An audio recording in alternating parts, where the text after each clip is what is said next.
I'm Micah Jacci in New York. Breaking news right now. Tensions over President Trump's immigration crackdown boiling over in Chicago. We're just getting word that federal agents shot a woman on the city's southwest side after they say she was part of a convoy of cars that rammed their vehicle and then tried to run them over. Homeland Security Secretary Christie Noem posting on social media that she's now deploying more special operations to control the scene. That as the Trump administration also gets set to send the National Guard to Illinois, according to the state's governor, J.B. Pritzker. The Department of War gave him an ultimatum to either call up the troops or have it done for him. ABC's Alex Prashay is following it all. Alex, let's start with the shooting. What more can you tell us about what unfolded?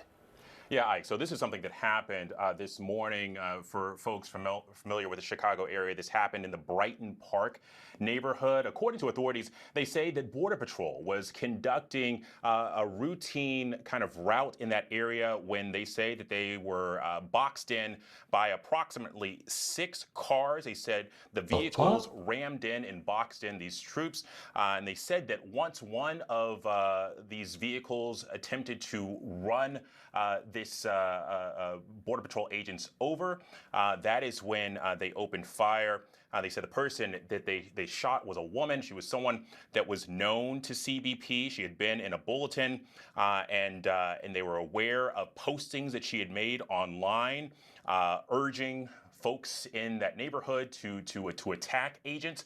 Obviously, tensions in Chicago have been high for weeks now, as ICE has conducted operations in the city, but this has certainly been a flashpoint this morning. Now, Alex, I want to talk about this ultimatum. What do we know about this ultimatum the Illinois governor says he was given over the National Guard?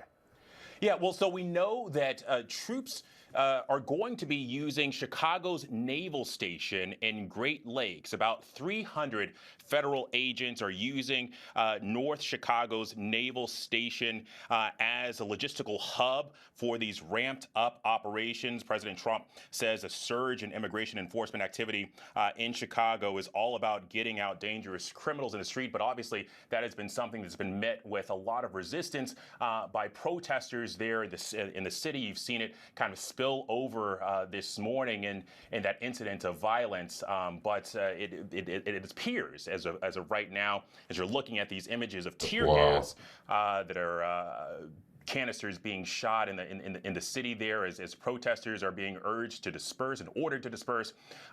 This has really kind of been a flashpoint today. Exactly. And again, you're seeing right now new live images we're getting from Chicago. Like you said, tear gas is what seems to be erupting out there in the streets. It's a very, very contentious situation. You're seeing several federal agents right there dressed in full fatigue going throughout these neighborhoods in Chicago. You can see them right now holding some kind of munitions, pointing them at these protesters here. Alex, if you can just briefly talk to me about the all I see here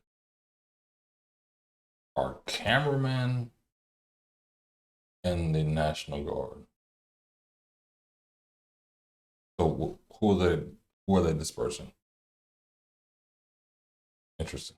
Just the kind of relationship we're seeing here between these federal agents and these community members, it's quite different than a relationship you would see with just normal police officers and the community there, is it not? Well, it is, but I mean, let's look at some of the cities where we've seen these ICE operations carried out thus far, right? I mean, remember LA and certainly there have been instances here in DC and other places, but Chicago is largely, or it could be quite possibly the largest and most densest area that we've seen these operations take place thus far. It's also an incredibly diverse city. And so when you look at the positioning of the mayor there, also the positioning of the governor, they've been resistant to any sort of action by the National Guard and certainly by ICE agents there.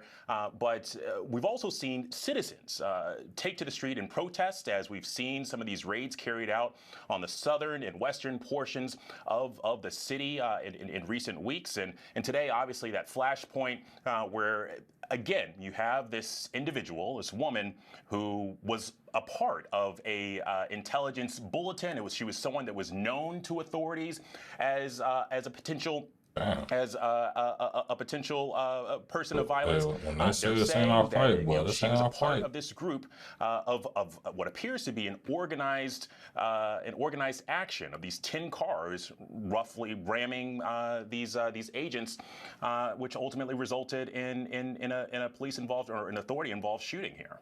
Again, we're getting breaking news that a woman was just shot by federal agents in Chicago's southwest side after official authorities say that she was part of a convoy of cars that rammed their vehicle and tried to run them over. What does she think would happen? For that update, I know you'll be keeping us posted. That's my part.